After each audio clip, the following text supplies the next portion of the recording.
Welcome back. If you've just joined us, you're watching the news at 10 on Channels Television, broadcasting live from Lagos, Nigeria. A reminder of our top stories. The president vows to bring those responsible for attacks in the country to book. The All Progressives Congress holds a nationwide Congress convention postponed in over 5 states.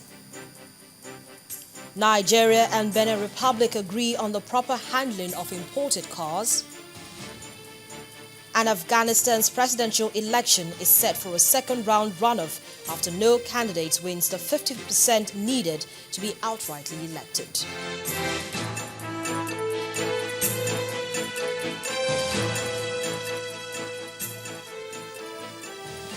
All our top stories can be found on our website, ChannelsTV.com, and on YouTube.com/ChannelsWeb.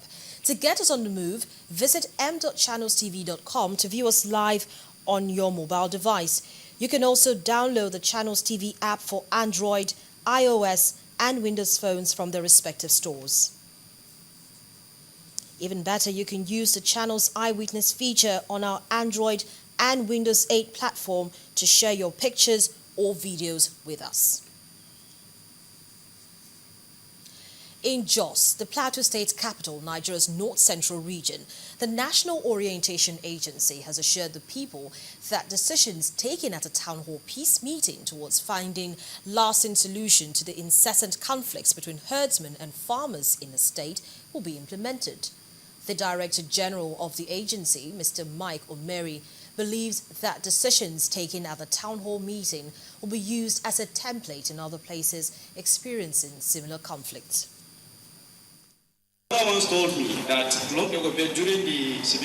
As part of ongoing efforts towards finding lasting solution between herdsmen and farmers, the National Orientation Agency (NOA) visited Plateau State, north-central Nigeria, and organized a town hall meeting among ethnic nationalities as well as farmers and herdsmen.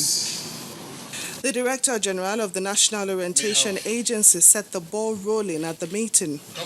He told the participants that there is simply no alternative to peaceful coexistence. This crisis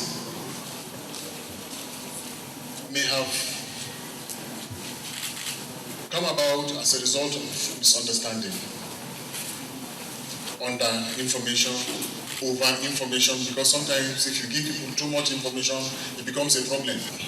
The forum is to ensure that we consolidate on the gains of peace that have or is gradually returning to our various communities. We hope that at the end of this, where there is no peace, we will produce peace. We will resolve here to go back home to produce peace. Where there is peace, we will manage it very well and protect it. And that neighbors will see themselves as brothers once again. And the peace that we know on the plateau will return this time around, even in a more flamboyant manner.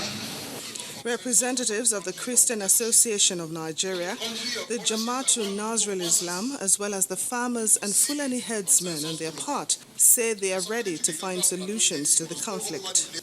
For me, as a reference, Sunday is my difficult day. I cannot drive or walk to the church easily because there are blocks here, blocks here, blocks here. I don't want to look at you to say, for how long will we continue that? That I will allow my pocket members, my Christian members, will go to church on Sunday freely and sit and worship freely. This that we've attended Plateau as of now was the cooperation and understanding that was successfully reached between CAN and JNI in terms of addressing the minds of citizens of Plateau State to live in peace and harmony with one another. Some of our politicians of today, some of them, they are trying to discommunicate our traditional rulers, which, as I mentioned, I think one of our traditional rulers is here, which I attend meeting all the time. for us to get peace in this state. Once again, an agreement to sheathe the sword has been reached. The hope is that this truce has been reached with sincerity and a sense of purpose, geared towards ensuring a long-standing peaceful coexistence among the people of Plateau State. Officials in Benin Republic and the Nigerian Customs Service have signed a new bilateral commercial deal. Nigeria's ambassador to the Republic of Benin, Mr. Lawrence Obishaki, believes this agreement will improve trade relations and boost revenue generation of both countries.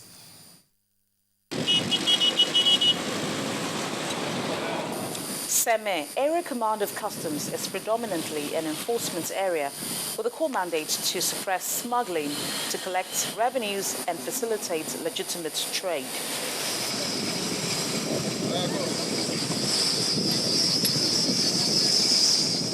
In pursuance of these duties, the management of the command, however, faces challenges identified as blockages to all its sources of revenue generation. Major in this impediment is smuggling, which the command has fought out with its Beninois counterpart by finding out ways to explore the avenue for smooth bilateral commercial relations. To the area controller, Nigerian Customs Service, thank you very much. I'm happy that today the Benin Customs have voluntarily and formally handed over the vehicles that are being imported through their country to Nigeria. We used to call them Tokumbo. These vehicles, you know what it has been to Nigeria. They've been smuggled all over. You see them not from here, from somewhere else, which are not designated borders. And you know there's no customs in the world that can police or keep every inch of the borders. But now this is a palpable demonstration, a fruit of very serious and consensuous negotiations that has taken place. It's the beginning of another milestone collaboration between Nigeria and the Benin Republic, with the handing over of these imported cars by the Benin Customs to the Nigerian Customs Service for appropriate revenue payment and clearance. What Nigeria is facing, Beninois too must have an part of it. That is why the Benin government, it is not Nigerian government, it is not the Beninois Customs alone. Beninois government and Benin Customs decide of handing over officially this vehicle to Nigerian Customs. At the time you look at the past, when my officers will be chasing smugglers in the creeks and everywhere, and at the end, it could result to death. And some people might even be maimed in the process. So now that we have been able to formalize this transit arrangement, it has gladdened my heart. Over the years, the command has lost several billions of naira to smuggling activities through the porous nature of its borders. In 2012, the command had a revenue target of 8.4 billion naira, but could only collect 6.6 billion naira, while it had a target of 13 billion naira in the following year, but generated only 8.5 billion naira. But will these steps prefer solutions to the present challenges faced by the premier border station? I can tell you security, number one, and security is a challenge in our country now, but this will help us. Nobody will be pursuing anybody all over again. They will come voluntarily. It's like eggs coming to lay, so the farmer picks it. So that's easier for us, which also means that we are becoming more transparent. Nigeria has become the first economy in Africa. We should also begin to show. They say that when you are made the chief hawk, you should at least be able to snatch easily a day-old chick. This will enhance the revenue generation of the area command. Two, it will put an end to the restiveness of our youths here, who have taken smuggling as part of their legitimate business. As it stands, it's more work and high pace for the officers of the command. It's however important for its management to re-strategize its operations in order to meet up with the volume of trade facilitation in the area. Well, the president needs to send a private bill to the National Assembly to give legal backing to the referendum and wishes of the people ahead of the outcome of the national conference. This is the view of a senior advocate of Nigeria, Robert Clark. In an interview with our judiciary correspondent, Shola Shoyele, Mr. Clark says the outcome of the conference will be meaningless if the National Assembly is allowed to approve the referendum. The wish of the people is the most important thing in the development of every country. I am happy that Mr. President has now agreed that whatever decision is taken at the conference will go for a referendum. But my problem is this.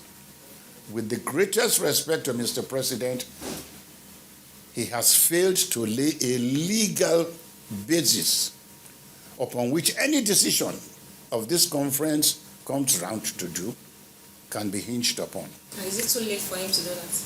It is becoming late because of the utterances I'm hearing from my good junior brother Ndomayagba about 4 days ago. When Mr. President flew the kite that the decision of the conference would go for a referendum, the National Assembly's leader said, look, we don't mind.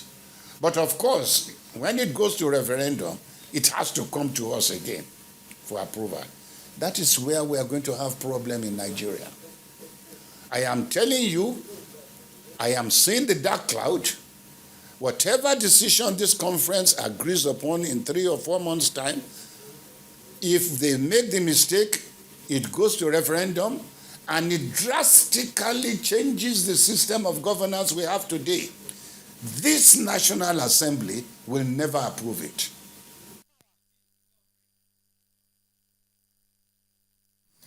For more on Mr. Clark's views on this and other issues, watch Law Weekly tomorrow at 9:30 p.m.